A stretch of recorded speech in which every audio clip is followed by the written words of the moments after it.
Hi! One of the things I like about the internet is the long tail, which means everybody has specific interests that won't appeal to most people, but for the people who are interested, it really delivers. So on that note, this was originally going to be a quick video showing my desktop at this point in time, since it's a little exotic and not what most people are used to. But this started rapidly escalating, and it's now a minor existential crisis for me instead. So now I'm upset. And maybe I can make you upset too. I think this video is going to be for two basic camps. First, if you have any interest in the GUI, the graphic user interface, stick around. I have loads for you in this video, and I'll be impressed if anyone out there is familiar with everything I'm going to show you. In fact, I'd say there's a possibility this will lead us to GUI enlightenment. Probably not though. I'm only giving that about a 5% chance of happening. But that's good enough for me to make the video. And the other camp is just stalkers, because I'm going to show a bunch of my desktop, my files, and so on. You'll see what a mess everything is. In fact, this video is probably going to be a mess too. I have a dozen thoughts coming at me all at once on this, so I may jump around all over the place. But I think it'll all make sense by the end. And just to make things worse, I am not an expert on pretty much anything in this video. But that's exactly the issue. As a non-expert, I'm seeing way too many problems that I wouldn't be if everything was going well. Now, I'm no botanist, but I do know that if you put water on plants, they grow. Yeah, that's about where I'm coming from here. So let's kick this thing off. Here is my desktop. Ta-da! Yeah, I'm on Windows 7 right now. Isn't it obvious? See, I have my taskbar, system tray hidden here, my sort of start menu, a run bar, some shortcuts to programs I use a lot. Now, I said I'm not an expert, and I mean it. This is not the perfect desktop that I've polished up for the video. No, I'm just showing this as is, and it's more like Frankenstein's monster that's been beaten repeatedly. I've been using a custom GUI like this since maybe 2002, sometime around then. Now, thanks to dumb luck, I took screenshots at various points in time, so you can see what my desktop used to look like in the past. This first batch is the only time I attempted to go all out to make some sort of coherent theme. So I was actually trying to showcase this one. Yeah, for this part, I can hit a hotkey and make all open windows line up vertically or horizontally. I can still do that now. And this was in 2002. Oh, and before I get too far, what you're seeing right now isn't actually how my desktop looks. I'm recording this at 1080, but I'm normally running it at 1440 resolution these days. So if everything looks a little oversized, that's why. This is what it looks like proportionally, even though this isn't great. See, on Windows 7, if you scale the images much past 125%, they'll start blurring. My current GUI was originally designed for 1152 by 864. Yeah, been a while since I ran at that resolution, and what's happened is I've just slowly modified it since and have gotten lazier. But back to the past. In the past, I just wanted my desktop to look as cool as possible and still be functional. Yeah, you can see for a while I was just copying System Shock 2's interface to an extent. After that, my taste shifted and I just wanted something a little more toned down that I wouldn't mind staring at day in, day out. Even then, none of these themes were my true vision since the software would often fight me. Yeah, see, look at that. You can see it in the screenshot. Plus, with the GUI, I've never known 100% what I've wanted. In fact, I still don't. What I hope you'll see here is that I was trying to make something better. I'm still not an expert, but out of years of meddling with things, I think I've at least discovered some GUI truths. So here's the first one. Your GUI should look nice enough so that you never really get sick of it. A lot of you have seen Groundhog Day, right? Where the protagonist relives the same day forever? When we think of the GUI, we should be thinking of what Phil is going to use here. Whatever we pick, he is stuck with. So it better be good. Now that said, that's going to be different for every person, which brings me to another truth. There's no perfect GUI for everyone. Everyone has different tastes and requirements for what they use a computer for. However, there are lots of things you can do with the GUI that are ideal for the majority of people. There are many things you can experiment with and measure statistically from users when it comes to the GUI. More on that later. But yeah, if you're someone who works on the computer for your job, or just simply spends a lot of time on one, The GUI is what you're going to be staring at for a large portion of your life. So shouldn't that be the nicest experience possible? Smooth and just easy on the eyes to make your time just that much more pleasant? No. No, no, no, no, no. Not if you're on Windows. You can roll around in the trash like everybody else. Compared to what we could be doing, Windows is such garbage. And yes, I'm mostly going to focus on Windows here because it has the lion's share of the desktop market. But if you're on another OS, don't worry, I'm coming for you too. The entire industry is guilty. None are without sin. But yeah, Windows. Let's get straight to it. Windows is ugly. Pick any version of it, I don't care. Now to be fair, it's not god-awful hideous, but that's not the same thing as good, is it? I think Windows is in solid 4 out of 10 territory for its GUIs. They get the job done, but they're not pleasant to use or look at.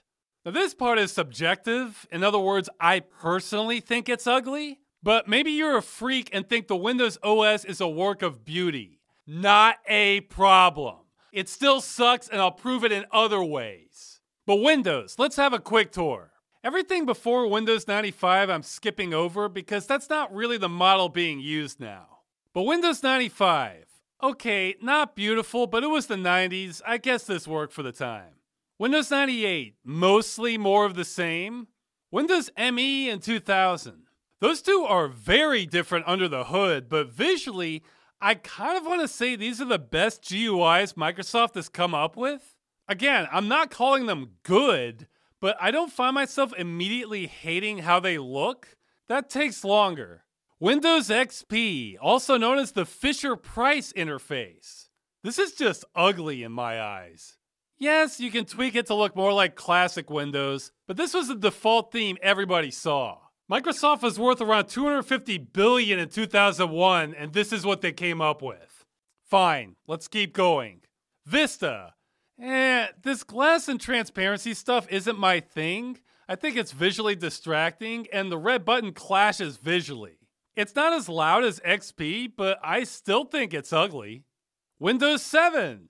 Well, everything I just said about Vista still applies, so Windows 8.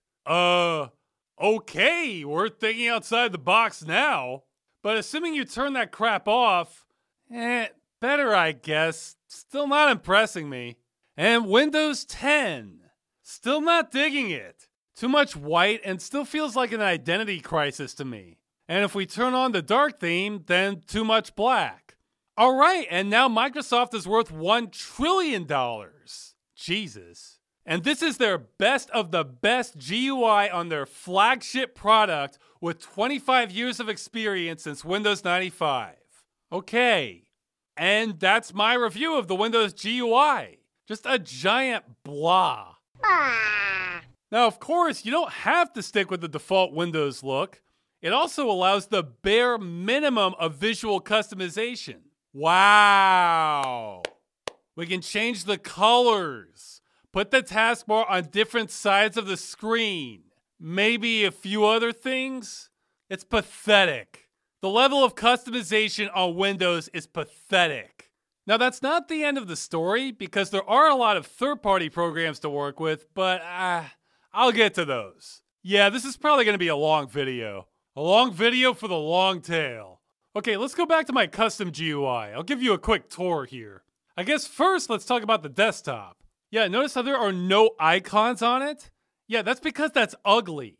I mean, if you have a great wallpaper, why would you want to clutter it up with shortcuts you're not using 99% of the time? I mean, you run them, then you're done. They don't need to stay there. This wasn't a big deal in 95 because everything was clunky back then. Now, in 2020, this is an eyesore and an embarrassment this still exists. There are dozens of better ways to do this. In fact, that brings up another truth.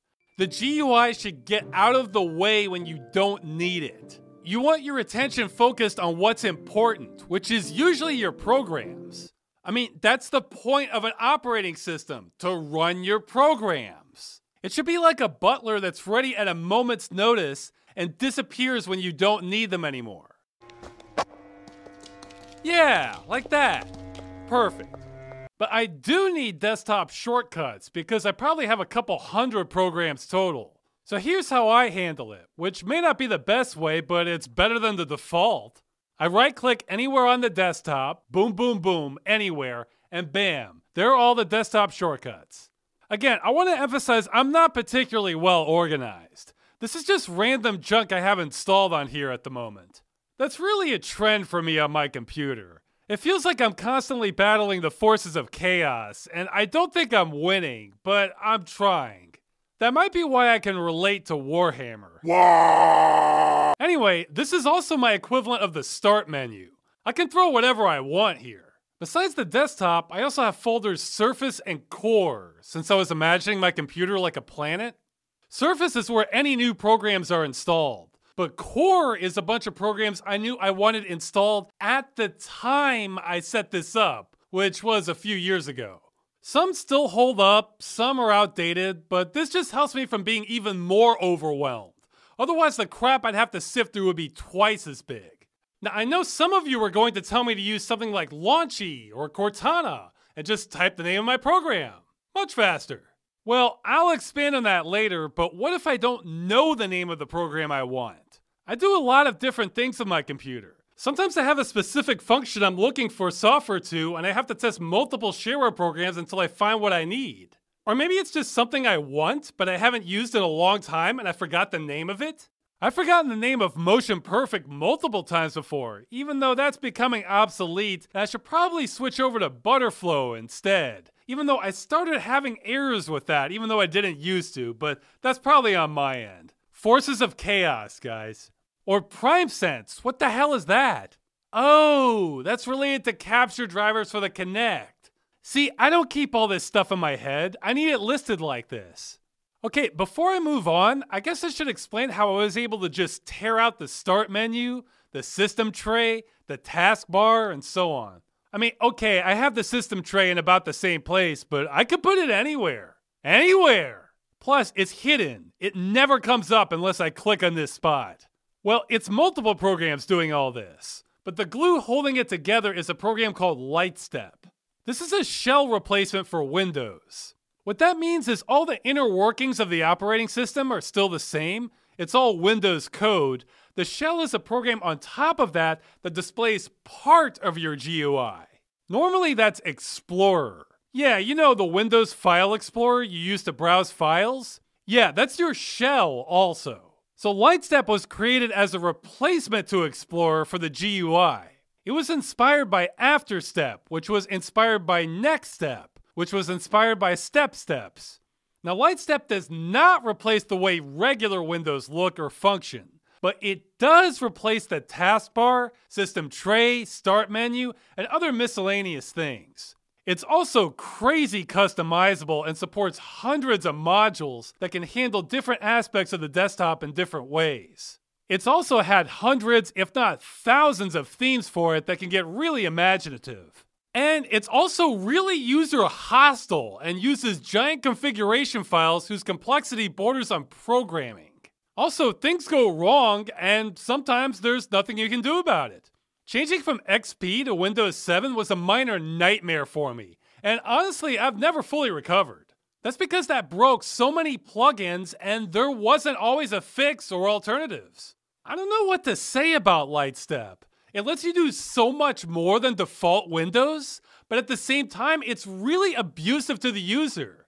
Though that's kind of not its fault, since Windows is the one actually breaking things. The taskbar! Okay, here's an example of an objective shortcoming of Windows. I'm using the program Nexus Dock here, though Object Dock behaves similarly. Although with Nexus, I can close programs by middle clicking. That's handy. In both, you can customize the icons. Yeah, I have the web browser set up to look like Netscape, because why not? I kind of miss that Starfield animation. That was good. Also, I'm using what I think is the GNOME icon to represent the File Explorer. I just got sick of the same icons and a giant foot seemed appropriate. Anyway, on to objective shortcomings. Say you have a bunch of programs open and you want to pick one out immediately, but you're not sure which is which. Well, on the classic taskbar, that looks ugly and it's a problem. And here's something Windows can't do and even Lightstep can't do. If you hover over the task, eventually the text comes up that identifies which program is which, then you can scroll the rest. Well, that is too damn slow for me. But on the dock program, boom, boom, boom, boom, boom. Rapid fire identification. Say I have 5 text files open. I can identify which is which immediately. And the rest of the time I have nice looking icons instead. I don't have to see the text cluttering up everything. I hate the default grouping Windows does now, so I have to click an additional menu before I can select my program. That's another slowdown. This is faster than normal Windows and makes me more efficient. That's half the damn point of a GUI. Boom, another truth. The GUI should be as efficient as possible if you know what you're doing. If you know exactly what you want to do, but the GUI is making you wait or jump through a series of hoops, then that's a bad design. Although even Nexus Dock isn't great. Yeah, you want a taste of GUI hell? Here you go. Ideally, I wouldn't have any icons at all, and it would just be full screen browsing to maximize my space.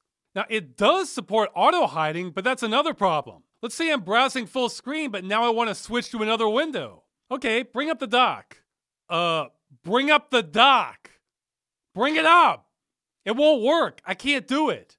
But what if I was in a full screen game or a video? Or I'm just scrolling towards the bottom of the screen for something else? Well, then I wouldn't want the dock to show up. I can't win. So that brings up another truth. The GUI should activate when you want it and not activate when you don't. Now that's a lot easier said than done, but that's what the perfect GUI would do. Now the way I solved this problem is I told the dock to always show up, but I used a script and auto hotkey to map a toggle function to one of my mouse buttons. So I can turn it on and off at will. Now I hate to burn a whole mouse button on just this, but I couldn't find any other way. This is all super hacky and I'm not proud of it, but that's the price I pay for being able to read my titles immediately. Finding Windows is hell. Alright, I should start wrapping up the tour, but a few more things quick. Besides all this, I've replaced Windows Explorer too. The default with Windows is okay, but it could be a lot better. I'm using a years-old version of Directory Opus because I'm too cheap to buy an updated copy. It has a lot of options. My theme here used to look better, but the forces of chaos had another victory here. See, I used to have buttons to switch back and forth between details and thumbnail view, since that's all I ever use, but now I have to click an extra button first. See, that's another example of an inefficiency I should fix. I used to have that fixed, but Anyway, I'm sure this could be even better with the right theme, but I don't know what I'm doing, and this still beats Explorer. Like, hey, I can have queued file transfers. That's handy. There's a lot of file explorers out there. I don't know what's best, but they're pretty much all better than Explorer. What else? You may have noticed the number indicators. This shows how much free space I have on each of my drives. I do want that on the desktop, since discovering you've gone to 0 while you're working is not fun. I have a wallpaper changer I can change to a random one by pressing Control and clicking on the desktop. I like being able to do that on command. Oh, and while I'm on wallpapers, I want to veer off course a second. I'm a fan of the art from Magic the Gathering. They have lots of gorgeous art, especially the lands. I was thinking these would be perfect as wallpapers. Now, sometimes the artists make the high-resolution copies available, but a lot of times they don't. Since we don't have access to what I imagine is a giant vault with super high-res copies of all their artwork at Wizards of the Coast, I had the idea of maybe using some of this AI learning to scale these card scans to wallpaper size and still have them look pretty good. I mean, I've seen miracles performed on that with old game textures. This seems like more the same thing. If anything, this might be easier. It just has to look like an oil painting. Plus, you could probably train the AI really well by using high-resolution originals that we do have against the card scans themselves for it to learn from. We could have thousands of potential wallpapers. Now, if the artist has the high-res stuff for sale, yeah, we don't want to rip them off. But a lot of this art has no other version available to the public other than these tiny cards. I'm kind of an art raider. Anyway, I totally don't have time to be spending on that, but I wanted to encourage someone who does to take a crack at it.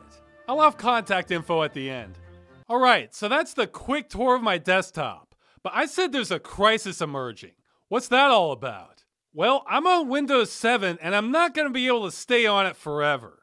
Now, I know a few of you out there might try, but I want to be able to do VR and have better DPI scaling than that blurriness on 7, so that limits things for me. So what's the big deal? Well, when it comes to GUI customization, Windows 10 is like the end times. I barely got Lightstep working with the functionality I needed on 7, and even now it acts like it's been shot in the leg. I'm thinking there's no hope at all for 10.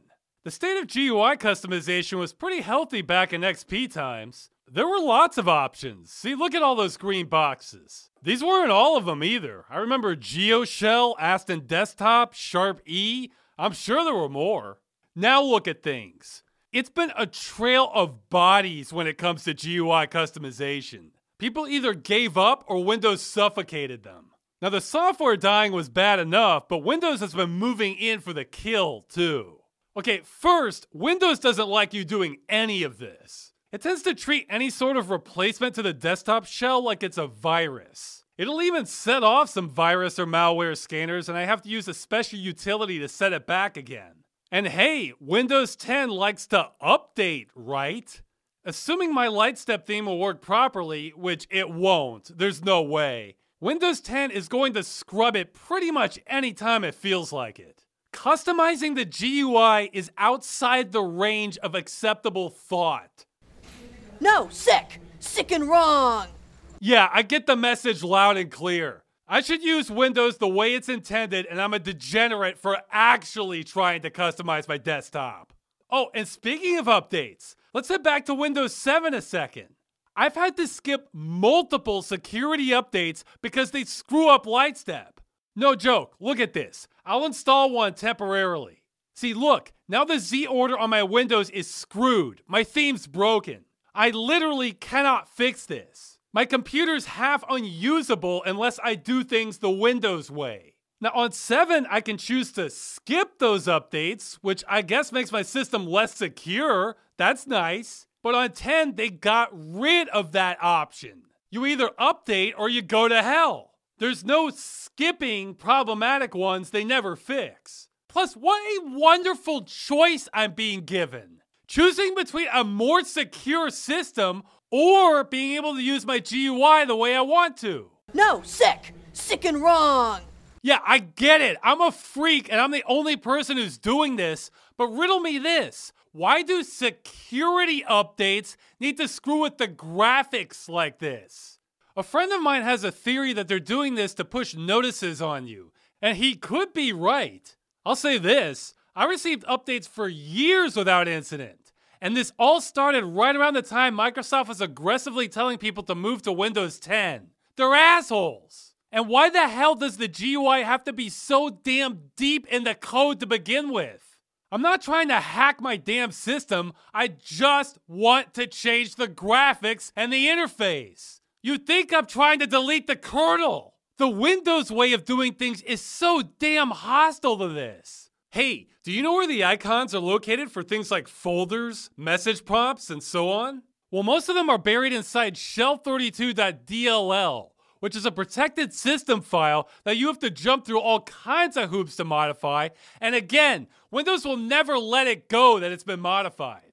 And what's worse is that sort of makes sense. Because why the hell should I have to modify a system DLL file just to change the damn icons? Because I'm a dirty virus creator, apparently. Sick! Sick and wrong! Yeah, remember kids, non-Windows graphics equals virus. That's the Microsoft way. Now, there are workarounds, but everything's a compromise. Take the program Icon Packager by Stardock. It advertises itself as being able to change the Windows icons to whatever you want. Great, right? No, not great. If you're using a custom shell, like say a Lightstep user, then it doesn't work. It only works if you're using Explorer as your shell, as Microsoft intended. So even trying to break free, you're being funneled back into the way Windows wants you to do things again. I hate this crap. Windows 10 is bringing me to an impasse. I feel like I'm being dragged back to the past, and having what limited progress I've made over the past decades erased. For me, this is the equivalent of the industry discovering I'm writing papers using a word processor, so they want to come smash it up so they can sell me a typewriter. They're trying to make me go back, and I don't want to go back to that. See, that's just it. I'm faster on my flawed, lipping interface in almost any situation than I am on Windows default. The thought of going back to regular Windows is going to be such a slap in the face for me. Okay, here I'm really going to start sounding like a heretic, but if you're still here watching this, maybe you can handle a little heresy. This entire experience has gotten me to realize just how woefully underdeveloped the GUI as a whole is. Yes, there have been minor improvements over time, but the GUI on Windows isn't that different than it was 25 years ago. So what, we got it almost perfect back then? Only small things to improve? No! God no! Okay, for starters, much of the GUI depends on precise movements and actions. If I want to open up a shortcut, I have to click on this area. If I want to resize the window, I have to click here. The sloppier you are, the longer everything takes you. And while I'm on it, I kind of don't like double clicking. This is a minor thing, but I've never really liked how it feels. I like things to happen when I click once. Plus, it's a little awkward. Sometimes I open a folder or launch a program, but sometimes I accidentally tell it to rename the file. Or sometimes nothing seems to happen. Then there's this pause when you're not sure if the computer is just taking its time to start the program, or if it just didn't register your double click for some reason and you're waiting on nothing. If I only have to click once, I know I pressed the button. The GUI as it is right now wants me to be precise. Humans are not precise. Now, they can be relatively precise, but that takes additional concentration and energy and usually time. In fact, there's a famous story about how Pope Benedict XI sent a letter to Jato di Bondone asking him to prove his skill as an artist before he offered a commission. So he drew a perfect circle freestyle without any assistance on the spot. That blew the Pope away, and that story has survived even now. That's how big a deal human precision is. Yeah. Well, the GUI gives you some wiggle room, but not a lot. The less precise you need to be, the faster you are. I'm surprised this analogy works, but everybody knows why airports take up so much space, right? Because planes can't just land on a dime. They have a lot of momentum and need lots of room to do it right. Whereas helicopters can land in pretty tight areas, but they're slower. The fastest helicopter in the world isn't as fast as an ordinary passenger plane. That's also why that scene in Deus Ex where you fly from New York to Hong Kong by helicopter is a little silly, but I guess that's a future helicopter. I think the GUI needs a lot more planes and less helicopters. Here, let me show you what I'm talking about. Windows 7 added a Show Desktop button in the corner of the screen.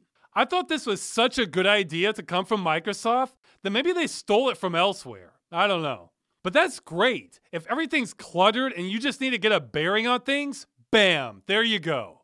Well, I like that so much I copied it for my own desktop in Lightstep so I can do the same thing. But I thought, why stop there? Two programs I run all the time on my computer are a web browser and a file manager. So I made the left mouse button in this area show the desktop, but the right one or middle one launch a web browser or a directory opus. I mean, I use those a lot of the time I use the computer, so why not make that stupid easy? But let me prove this. I'm going to clock myself launching a web browser as fast as I can using the default Windows methods of using a shortcut on the desktop, using the quick launch bar, and then using my way on Lightstep. We're not going to wait on my computer to load it. Timing ends as soon as I complete the action. Okay, I looked over the footage and took the average times of multiple attempts. Now, I wasn't Bruce Lee speed, but it looks like my way is about half a second faster than using the quick bar. Now sure, that doesn't sound like much, but how many times do you use a web browser or need to move files around? That crap adds up. Plus, my method is more reliable. If you ask me to launch stuff from the quick launch bar as fast as I can over and over, I'm probably gonna screw up at some point. Oh no, I hit the wrong button! Whereas I'll get it every time using my way. I could literally do this blindfolded. So it's faster and more reliable. And that's an objective difference. We can measure it, repeat it in trials, get hard data, and quantify the bastard. It is possible to figure out what is best for the GUI based on what you're trying to do. And I feel like this example is just a microcosm of what we could be doing with the GUI. All right, now listen up, because I'm going to say something positive about Steve Jobs. You're not going to hear me do that often. In fact, I might be playing with fire here since there's some Steve Jobs worship out there. But from what I know of him, I think he was a predatory asshole who was good at marketing and had a cult leader personality type. Sure, he did stuff, but a lot of it probably still would have happened one way or another even without him. You know how multiple people invented the telephone independently around the same time? A lot of stuff in computers I think was like that, especially when you don't have a monopoly. I have 10 times more respect for Steve Wozniak, also known as the guy who actually invented the Apple computer. He didn't let success go to his head, has kept dabbling in engineering projects, and just has a better attitude about life in general. Where am I? Oh, that's right. One thing Steve Jobs said that I agree with 100% is when he was working on the Macintosh, he was hell-bent on getting it to boot faster. Because if millions of people were going to be using it, that collectively adds up to people's lives being saved. Okay, now obviously the math doesn't work out that cleanly, and to be honest, boot time isn't the end of the world. You can do other things while you wait for it to boot up. But the GUI? A bad one is constantly going to weigh you down the more you're on a computer. Shaving seconds down anywhere you can is exactly the attitude major companies should take towards it. Now, if you're making a game or a program that makes dog noises or something, you can forget all this crap. But a major operating system that's going to be used by millions? Oh no, excuse me, a billion people, I guess? That has such far-reaching consequences that any inefficiencies mean you are wasting people's lives. That's practically holding human progress back a bit. Because instead of getting more things done, we're wasting bits of time everywhere on navigating Windows in a semi-irritating way. I mean, I realize Microsoft doesn't seem to understand the human race. If you have any doubts about that, I encourage you to watch their Windows 7 launch party video. It feels like a documentary about humans made by aliens. But Jesus, the level of stagnation on the GUI just drives me crazy because I have to deal with it almost every day. Again, if you work on the computer, the GUI is most of what you're seeing. Computers have changed the world. So why are we still in 4 out of 10 territory on this? Well, I know part of the answer. Again, I'm mostly singling out Microsoft here, but that's because they're a monopoly. Oh, sure, somebody's gonna say, no, they're not, there are other options. Yes, technically that's correct. So they're a de facto monopoly. I mean, actually, they are down globally for desktop share, only 77% of the market. That's lower than I thought.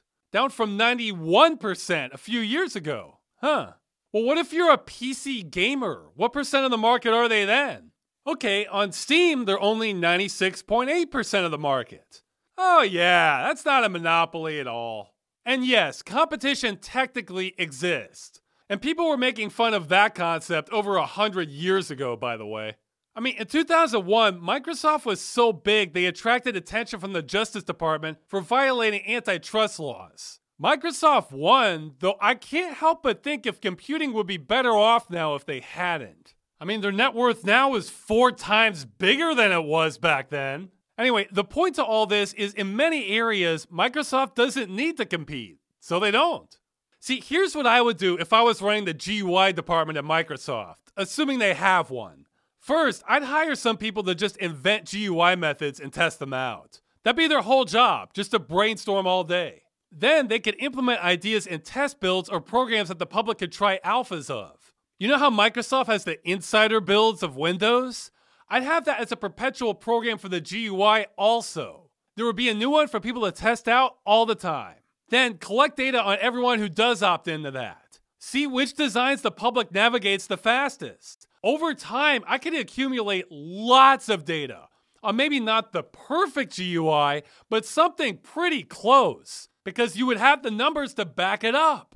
And I'm getting ahead of myself here, but I would also detach the GUI from core system files and make a developer kit so artists and designers could do whatever they wanted. So they would ship Windows with the Microsoft standard, which would be brilliant instead of what we have now, because it would be derived from constant research and development. But if people didn't like it, fine. They could make their computer look like whatever they wanted, because they'd have the tools to do so. So it could look like a giant extension of World of Warcraft, those panels from Star Trek, whatever. Some people will spend hundreds, if not thousands of hours working on mods for Skyrim, with others picking out exactly what they want. Can you imagine what the computer would look like if even a fraction of that talent was unlocked and given full access to the GUI itself in an easy way? Right now, it's hurdle after hurdle. I mean, when most people talk about how they prefer an operating system over another, half the time they're not really talking about the underlying code, but the GUI, because that's all they see. So by opening that up, Windows could be the king because people genuinely preferred using it over alternatives, and not just because of business strong-arming tactics. You know, when I first heard about how Microsoft is going to be changing the GUI for Windows 8, I got excited. I thought, this is it. This is their chance to just scrap all the outdated holdovers and come up with something really good. Sure, people will have to learn something new, but then they'll be able to use Windows faster and hate the thought of going back to the old way. Well, that didn't happen. Instead, it was a half-baked touchscreen interface that not only wasn't thought through, but it couldn't even perform all Windows functions. So it truly was one size fits no one. Or hey, remember how I said the look of a GUI is subjective? Turns out that's not entirely true. I saw an article recently about how apparently flat-looking themes lower productivity. They did exactly what I was talking about. Gave users tasks to perform and clocked time spent lingering on the UI and tracked their eye movements. So objectively, Microsoft's flat theme is slower. Now, if we want to be super generous, which I don't think we should be, we could speculate that maybe it's slower initially, but then faster later. For example, I've heard that typing on a Dvorak keyboard is faster than a regular one. But if you clock somebody 1 week into learning it, yeah, they're going to be slower. But 6 months later, no, they'll probably be faster. And if you're wondering why I don't use one, it's because I may be a lost cause since I don't type the right way to begin with. I don't have a home row. I'm keyboard homeless.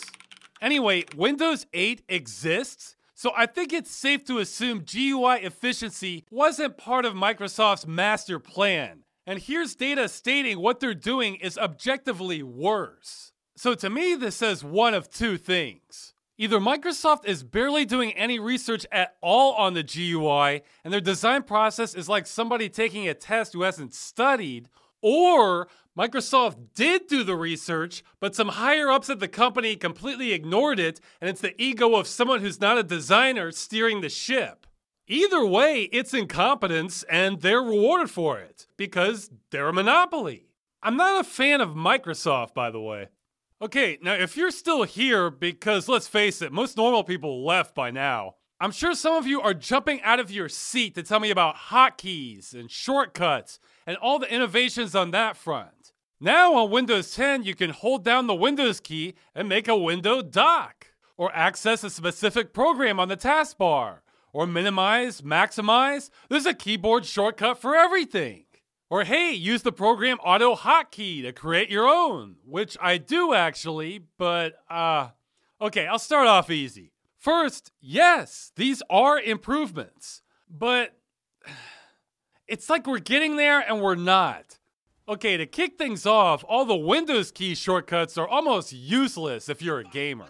Anybody who's gamed on the PC long enough has hit that key by accident, and that can sometimes end your game. Because it tells Windows to pull up the start menu, which a lot of games are not cool with. Hey, I made a video on the game Messiah not long ago. Let's see what happens when I press the Windows key while in that. Uh-oh, didn't want that. But that's okay, I'll just switch back to the game. Now, impressively, the game did not crash, but it's just not quite the same anymore. There's a lot of games this happens with. It's such a liability, I have the key disabled on my system, so I'm missing out on all these hotkeys anyway. And wouldn't you know it, that brings me to another GUI truth. It shouldn't be really easy to do something you don't want to by accident. Now that truth is in a constant tug of war with the efficiency one, because often the fastest path is also easy to trigger accidentally. But there are ways around that. Bottom line is if pressing one button wrecks everything and it's right next to other buttons you press frequently, that's not a good design.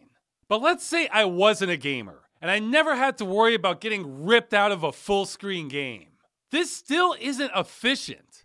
First, let's look at the ergonomics. Let's say I wanted to bring up the 5th program using that hotkey. Well, that's Windows key and 5.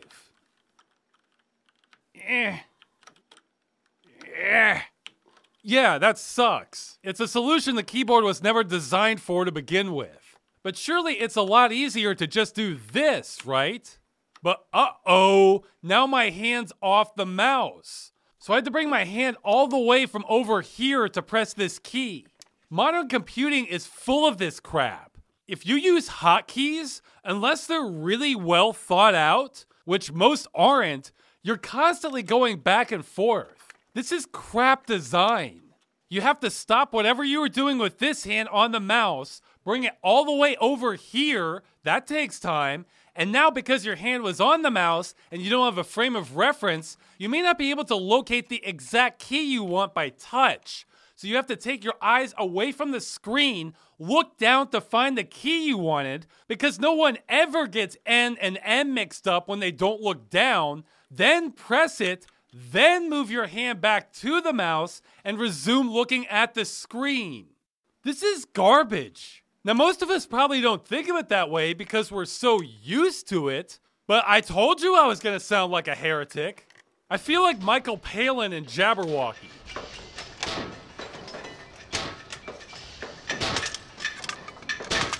I couldn't help noticing that you could increase your efficiency if you moved your box to here.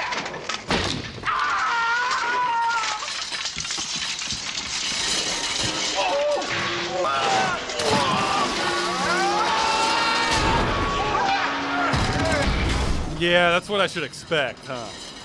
Unless you're actually typing a sentence, because I don't see a way around that, with the mouse and keyboard anyway. Ideally, your hand should never come off the mouse. You should be able to do as much as possible with just one hand, then really bring out the higher functions if you use 2. Not essentially require 3 hands the way it is now. This is why even if you know the name of your programs, using something like Launchy still isn't an optimal solution because it involves leaving the mouse. In fact, I feel another truth coming on. If you're not actually typing, the number of times you have to switch your hand between the mouse and keyboard should be kept to an absolute minimum. The computer could almost be like a throne, where your hands are on each side doing everything. Look at the Riddler there. He doesn't have to lift his hands. Look at how much information he's processing. Really, I almost see Windows pushing Cortana as the go-to standard for launching programs as an admission of defeat. It's like they're saying they can't come up with a graceful way to navigate your computer visually, so here, just type in what you want and leave us alone. That will free up more of the start menu for us to add Candy Crush to it. Now, not all hotkeys are bad. I use Control-C a lot since that's a common function, and that sort of passes the ergonomics test. Too bad it only works when it wants to. Okay, I'm off course again, but there have been times I've highlighted a bit of text, pressed Control-C 3 times, then went over here and pressed Control-V, and then nothing. It's like it never happened, erased from history. However, this is not the hotkeys' fault, because I've seen it happen before, right-clicking, pressing copy, and then still nothing. This only happens maybe 5 to 10% of the time, but that's still way too high. I have zero idea what's causing this, and if we're to rely on my blurry memory, which maybe we shouldn't, I want to say it didn't used to be this bad on XP and Windows 98. I seem to remember copy and paste not being a game of chance. Anyway, hotkeys could be better if you had a dedicated keypad and all the functions were optimized for that. But right now they're just all over the place. Plus there's a lot of them. Do you really want to memorize all these hotkeys for different Windows functions? Pop quiz, what's the hotkey for Device Manager? For System Restore? The display panel? Learn those hotkeys. Up, up, up, up, up, up, up. I want to be as lazy as possible when using the GUI. I get more done that way. I should get the maximum amount done for the minimum effort. I'm sure some of you are making fun of me for complaining about the extra effort it takes to click on tiny icons, move my hand off the mouse, and so on. Well, go ahead, but it's not like you're building character by putting up with inefficiencies. You're just getting aggravated. Everyone should want to be lazier using the computer. You should save the effort for your actual work, or just whatever you were using the computer for in the first place, not the GUI. If you don't want your arms to be lazy, then get off the computer and go lift some weights. What, are you getting pumped from using the mouse? The GUI is full of inefficiencies like this. Why do we have to switch off the mouse so often? Why go down to the bottom corner when you could just launch the menu anywhere? Yeah, I bet people using super wide monitors love that one. Why do we have tiny icons and buttons to click on instead of just hiding big ones until we need them? Why do we double click? Why does middle clicking often do nothing? And this is just the stuff I'm noticing. I don't even know half of the problems we have. But every time I use a computer, my intuition is screaming at me that it could be better. Okay, I'm gonna go full heretic. I'm not even convinced one of the most sacred aspects of GUI design, having tiny buttons in the corner to close, maximize, and resize your window, is a good way of doing things. I mean, if you look at Windows, Mac, Linux, they all follow that formula. These are tiny targets. It takes concentration to hit them. It's easy to hit the wrong one by accident. They take up space that can be devoted to the program itself. Now, this wasn't a bad system 35 years ago, but it's barely evolved since then.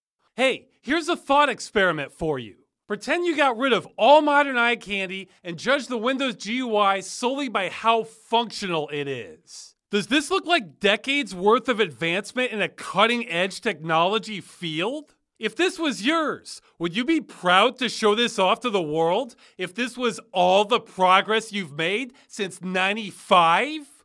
I wouldn't. When you type a sentence, it has flow. You roll along with the keys and things feel like they're moving about as fast as they could be. It generally feels good. The Windows GUI has no flow. It's all a bunch of starting and stopping and precision clicking. It feels more like driving downtown in a city with constant stops and checks.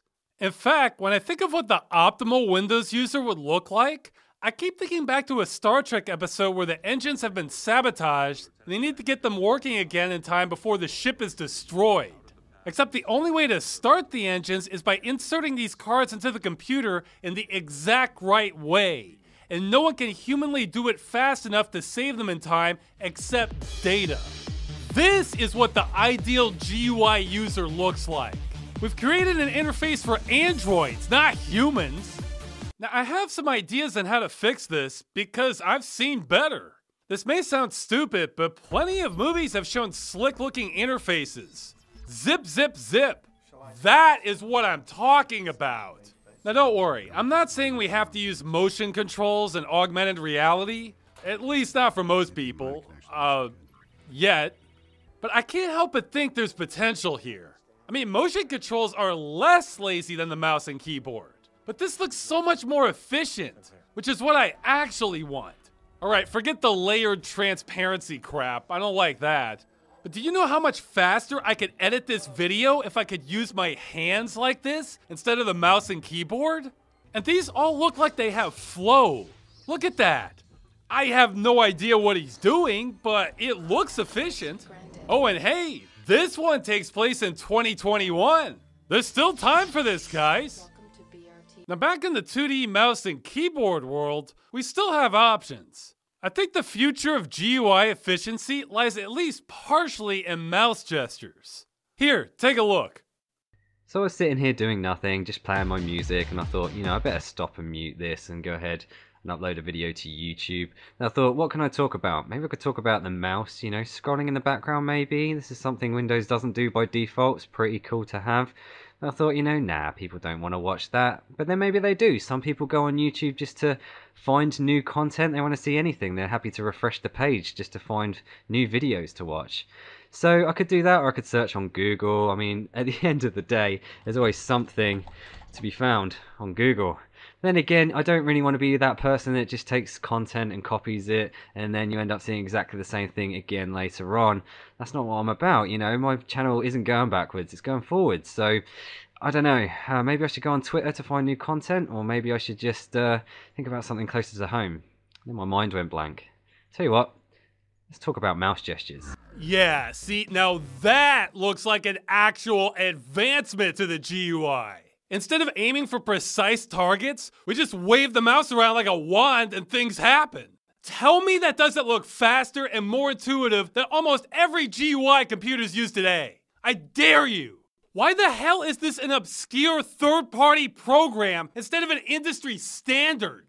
Maybe because Microsoft wasn't broken up and maintained their monopoly, so it calcified every designer's thinking into doing things the way they've always been done. It stunted people's brains. Hell, now I'm mad at myself that I haven't been using this. I'm not saying this is the answer to everything, but in the same way my intuition has been screaming at me that the GUI could be better, this is screaming to me that it has massive potential. But I do think there are a few principles you would want here. First, you would want very quick and simple gestures. I'm thinking 3 strokes maximum. Second, you don't want to trigger these by accident. Okay, I'm not super knowledgeable on Star Wars, but from what I can tell, there's some sort of mechanism in the lightsabers where they turn off if you're not gripping them. At least that's what it looks like in the movies. For example, we know this video isn't canon because when they knock the lightsaber out of the farmer's hand, it should turn off, but it doesn't. So you would want something similar with gestures. Maybe assign a button from your mouse to hold it down when you make a gesture, then let it go the rest of the time? Actually, there are so many functions, you might need a few buttons, or need a mouse that looks like this. Oh, and that's not an endorsement of Razer, by the way. In fact, I've been trying to boycott them ever since they started adding DRM to their mice. But maybe this many buttons isn't needed, and right-click and thumb-click could take care of everything they traditionally did, except now with gestures too. I don't know. You'd probably need more than one button though, so a swipe left will mean one thing with button 1 and another with button 2. You could unlock dozens of functions that way. In fact, I think that's another truth. You need multiple mouse buttons for maximum efficiency. See, I told you I wasn't a fan of Steve Jobs. Now another problem is, like the Windows key, you don't want gestures triggering by accident in a game. Now maybe there's third-party software like this already on Windows that I don't know about, but I've actually seen a possible solution to that. When I had a SteelSeries mouse, I could assign different functions to the mouse key depending on what program was active. So if I was inside a video editor, my buttons would trigger editing functions. But if I switched over to a web browser, they would seamlessly do something else.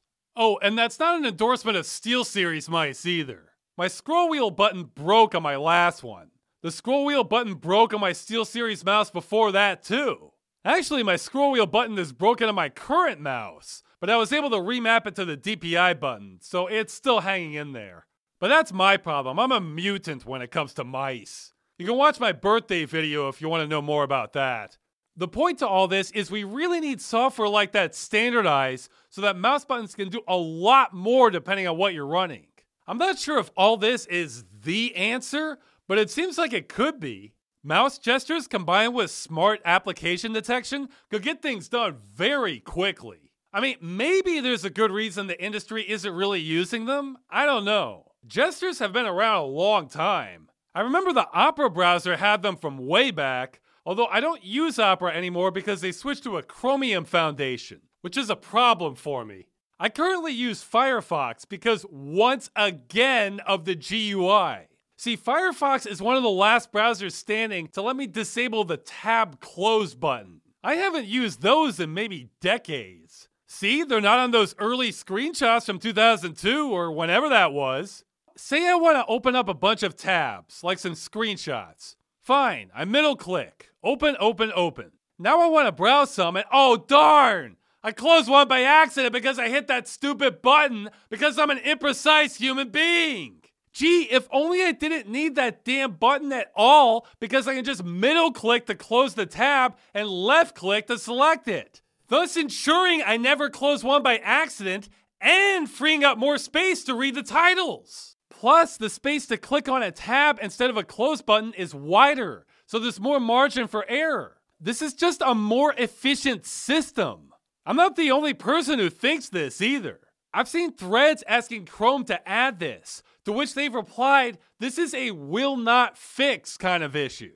And now Opera's doing this too. Now this is much more minor, but again, it feels like the industry is trying to drag me backwards to the past when it comes to the GUI. Thank God Firefox hasn't done this to me. Yet. Though it's given me other problems. One of the updates completely broke file associations for me. Then they updated it again and made it less broken but not fixed. It remained busted from its original state. Then update after update, no fix. Now, to be fair, it did get fixed just recently, which honestly shocked me, but it was still bugged for about 6 months. Stuff like that makes me afraid to click on updates. Though problems like this are hardly unique to Firefox. Hey, did you know that now Microsoft has stopped supporting Windows 7? They released one final patch of fixes for it? Except that fix added a new bug which turned people's wallpapers black. So they released a fix for their final fix. Except that fix added another new bug so people couldn't shut down Windows anymore. I haven't kept up to see whether they've released a fix for the final fix. With Windows 10, Microsoft has made perpetual betas the new standard for computing. There are no stable versions for the user now. It's always a fix for the fix for the fix. That might have something to do with them firing their quality assurance department and replacing them with AI testing. It blows my mind that industry and just users in general tolerate this, but alright, I'm getting way off track now. Actually, wait, no. As I'm editing this, there's news that Microsoft is replacing its news contractors at MSN with AI also. Oh boy, it's a brave new world, guys. Back to the GUI. Alright, I'm winding this up, but before I do that, I've been focusing so much on how the GUI functions. What about how it looks? Again, Windows is pathetic. We have different colors, and yeah, that's pretty much all you get out of default Windows. Now, in the past, there have been programs like StyleXP. I think that's dead now. I used this Brickopack thing I found to make the buttons less ugly, and that probably won't work on Windows 10. But one of the holdouts that still works, I think, is window blinds. Now, in the past, at least, window blinds and a lot of Stardock programs could change a lot, and I have found some promising themes. But I don't know how many of those got updated for Windows 10. Plus, there's so much mediocrity out there. Like vanilla Windows itself, so much that's out there looks like 4 or 5 out of 10 material to me.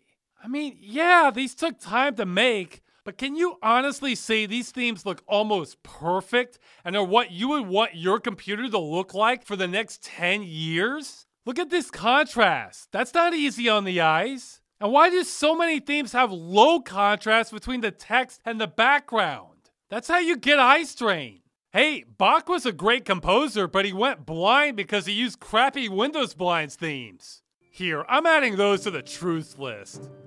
Now again, I don't know exactly what I want, but I have seen some themes in the past I like more than these. So the potential is there with Windows blinds to make something nicer, but good luck finding the right themes. Alright, let's talk about other OSs for a minute. Now, I'm not much of a Mac user. They've always cost more, have locked down hardware, and don't have as many games. But if they had a look I really liked, I'd say that's worth copying. Well, it's not terrible. I'd say the default look is definitely more cohesive than Windows. I like some of the icons, like that two-faced smiley guy, but I can't say I like it so much I want to model the GUI after this. Though obviously I like the look of the dock better than the Windows taskbar. Now I haven't used a Mac in a few years, so my knowledge may be a little outdated. Macs have a different way of doing things, but I'd say they have a lot of the same pitfalls as Windows regarding the GUI. They weren't thinking that outside the box. However, I have heard of the Magic Mouse, which seems to be embracing gesture-based navigation.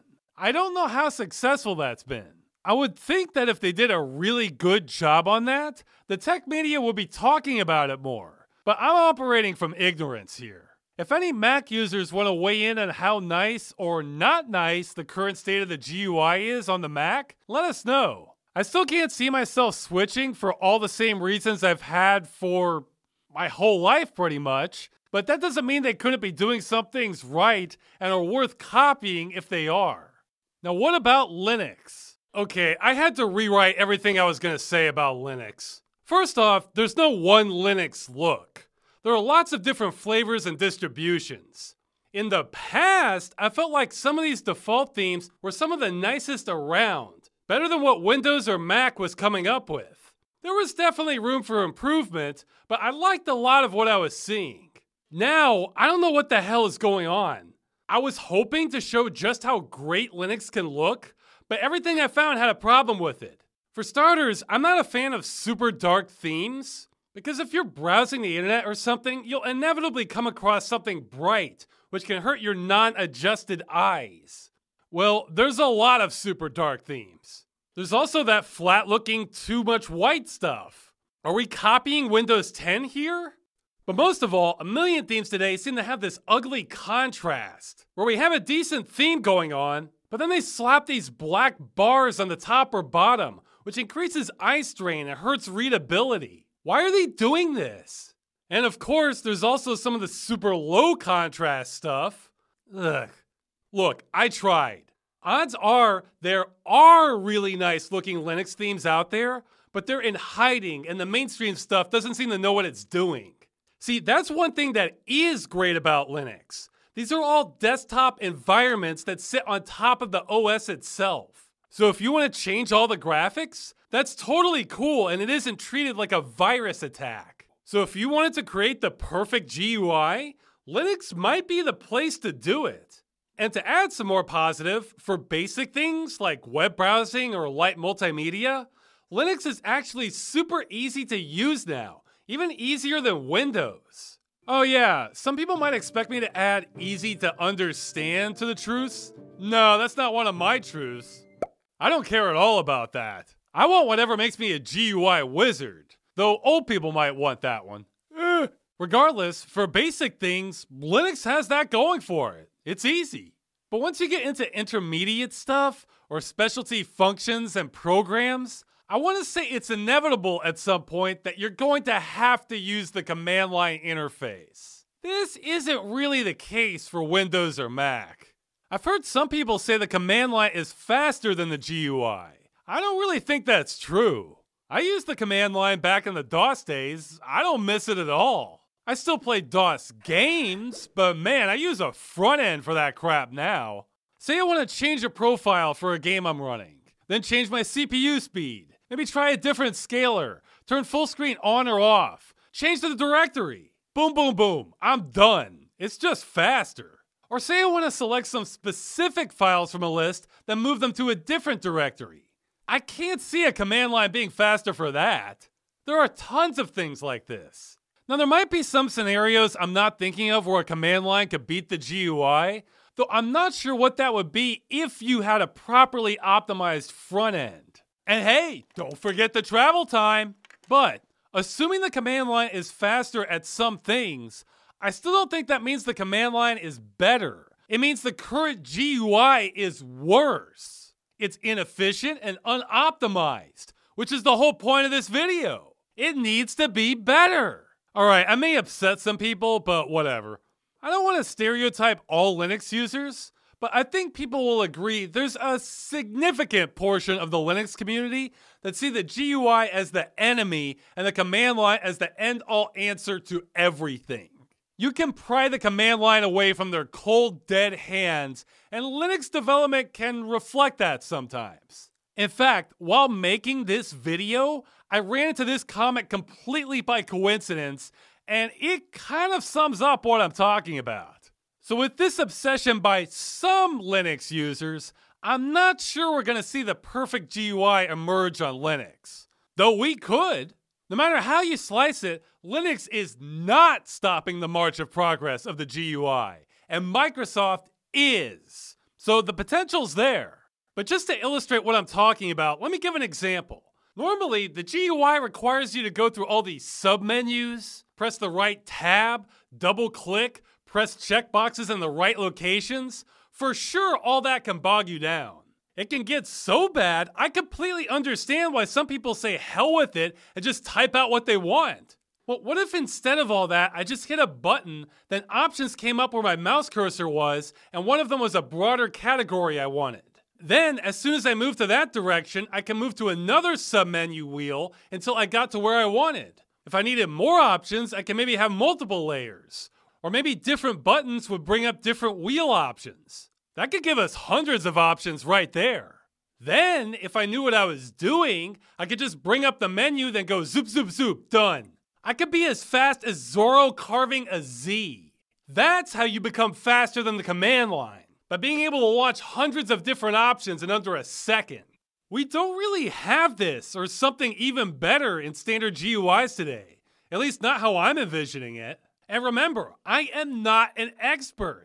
This is just an idea I had off the cuff that I could imagine flowing very rapidly. There's probably even better ideas out there. I think people who swear by the command line may have trouble imagining an interface much better than what we have now. Okay, I spoke too soon. I found this out at the last minute. Apparently Makulu Linux has something extremely similar to what I was thinking of. But it looks like it wasn't optimized for speed and functionality. See, look, that's way too many options per wheel. When there's that many, you can't just flick your mouse in the general direction you want to make things happen. You have to slow down and carefully select what you want. That means we're back to helicopters and not planes again, guys. You lose all your speed when that happens. This wobble effect makes it even harder to click on your target, too. That's no good. Plus, look at how huge a gap there is between the menu and the icons. That travel time is too high. This needs work. However, I feel like I'm unfairly trashing a prototype here. Big props to Makulu Linux for at least attempting something better. We need a lot more experimentation like this to get something good. I feel dumb. I had no idea this even existed until now. See, this is what happens when a non-expert realizes there's a problem and most of the industry is asleep at the wheel. All right, time to wrap things up. Now, believe it or not, I did not make this video to trash Microsoft. That's just unavoidable. No, I made this as a cry for help. Windows 10 is looming on the horizon and it's coming to chop my hands off. It wants to undo all the progress I've had with the GUI, and I don't know what I'm gonna do. What am I gonna do? Yeah, I don't know. I'm really not taking this well. But I can't be the first person to be thinking like this. There has to be some unsung GUI genius out there who's even more frustrated than I am and has more of the answers. You know how in role-playing games where you customize your character, some people are really good at optimizing them? They'll figure out some bizarre combo that amounts to 5 times the damage you would normally get? I feel like GUI design is a lot of the same thing. Instead of balancing your offense and defense, you're balancing efficiency and not triggering things by accident. So this video is a search for the GUI masters. Now that you've watched it, you know where I'm coming from. I could have made it shorter, but if I had done that, then people would have said, oh, just use Classic Shell, problem solved, and not seen the bigger picture. That would be depressing. Out of the spectrum of magnificent possibilities for the GUI, Microsoft has shifted the range of acceptable thought to this tiny sliver. It's like watching a dream die. So, I'm seeking out the GUI masters because I think they're out there, and maybe their knowledge can benefit us all. I'm looking for 3 things. First, show me your vision of the perfect GUI. Pretend Windows doesn't exist and you can do anything. I at least want to know what GUI Utopia looks like and what to aim for. This could be a mock-up, some sketches, anything. How are we launching programs, hiding them, resizing, closing, organizing files, whatever? Let's see it. Show us your brilliance and how the industry, especially Microsoft, should be ashamed of itself that it's so far behind. Shame. Second, what's the closest we can get to an ideal GUI today? Windows is not going to let us achieve the GUI dream. That much is clear. But we can chip away at it and get a little closer at least. Now, I do know about some programs as a starting point here. First off, Stardock has partially cornered the market on this sort of thing. I mentioned some of their stuff already, but they also have fences, which I don't know if that's going to be ideal, but I'm going to want those icons off the desktop, so this may be my only route for that. I've heard of Rainmeter, which I never bothered learning since I had Lightstep, but it should be good for adding my little drive space labels back. CircleDock. I'm almost certainly going to start using this, even though I don't know how yet. I feel like this one in particular is getting us closer to GUI evolution. You just press a button, and shortcuts come up wherever you are to whatever you want, and they're relatively big and easy to click. This could maybe replace my primary shortcuts, though it would be more chaotic. I'd like multiple wheels like this for different categories. See, even CircleDock may not be enough for me. I need CircleDock steroids. Also, I'm not sure how to get this working and turn it off when I'm running games. Again, we're gonna need some equivalent of that SteelSeries software, where if program X is the active window, then disable Y function, that sort of thing. But yeah, my stumbling intuition tells me more software like Strokes Plus and CircleDock is the path to the future. We have the potential to be so slick. I know it's out there. Now, there are a lot of start menu replacements, but I'm not sure any of them let you bring up the menu anywhere, like Lightstep does now. So I may just have to deal with it. So thanks, Windows. Thanks. Now, knowing what software to use is only half the battle. What the best themes or configurations for them are can take forever to figure out. I don't want just options. I want to know what are some of the best methods for navigating the computer. Hey, I mentioned mouse gestures. What are the best combos for that? See, that's tricky because anybody can come up with a system, but a well thought out one that's efficient, where the most common functions are the easiest and feel natural, and you're less inclined to trigger the wrong ones? That's hard. I don't even want to think about that. It's almost like we're literally having to come up with a martial arts style for the computer. I'll do it if I have to, but I'd really prefer not to have to figure out my own half-assed style and instead just learn karate from some GUI Mr. Miyagi out there. But that would require GUI karate to exist, which it may or may not. It's the wrong year. We're too early. Now, there are programs like WinStep and KairoShell, but they don't strike me as GUI masterpieces, so I'll probably pass on those. I'm sure there's more stuff out there I'm not familiar with. It's a long, dark road trying to figure all this out. And hey, I'm focused on Windows because, surprise, I'm part of that 96.8%. But if you're on Linux and think you have all the answers and they're not the command line, then let's hear them. Yeah, there's a challenge for you. Make Windows look bad, literally. So that's what I want from the GUI masters. But there's one last thing I want to see that you don't need to be a master to help out with. Maybe you don't know where to start when designing a GUI, but you do know what you think looks good. So let's see it. Let's see screenshots of your favorite GUIs. They can be from anywhere. Stuff that has nice color usage, patterns. I mean, what a concept. An interface that's pleasant to look at. Or hey, what are the nicest looking icons out there? What fonts look the best? That stuff has a surprisingly large impact on how a GUI feels. Just what should we be imitating? Now this is highly subjective because different people are gonna like different things. But whatever people come up with, I'm betting will far and away look better than default Windows. So you almost can't lose. So, where do you submit this stuff? Well, you can always email me about anything in this video, but I'm not looking to hoard the knowledge here, and I think a lot of people might benefit from this being public. So I've set up a thread in my forums where you can post information and it can serve as a resource for anyone else frustrated with the GUI. I can't be the only person who's sick of Windows. That's impossible. Now, I don't care if you sign up for my forums or not, it's just that then I can guarantee that information will stay up there. But if you don't want to do that, there's also an Accursed Farms Reddit, though I'm not actually in charge of that. I mean, you can try to post something important in the YouTube comments if you really want to, but that's a little like putting a note in a bottle at sea and hoping it reaches the right person. Oh, and before I finish, I mentioned my email address. What's the nicest looking email interface? See, I can't stop. The GUI pervades everything. I use Gmail, which allows some minimal customization if you're not using the official themes. They have this pretty nice pixel art theme that makes me think of a bright sunny day and some 8-bit racer, but then it would switch to night on me when I didn't want it to, so I stopped using it. I love the idea of a GUI making me think I'm in a nice looking game. Stuff like that can make you more productive. Is there a third-party email client that has really nice themes like that? A lot of people use email. I'm sure plenty of them will be happy to feel like they're in their favorite game when they go through it. We need a good GUI for everything. Everything! And that's it.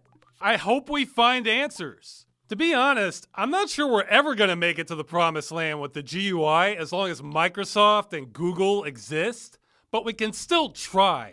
And to end things, while making this, I stumbled onto a quote that's just too perfect. Man must shape his tools lest they shape him. Wow, if that isn't what this is all about. We've all been shaped a little too much.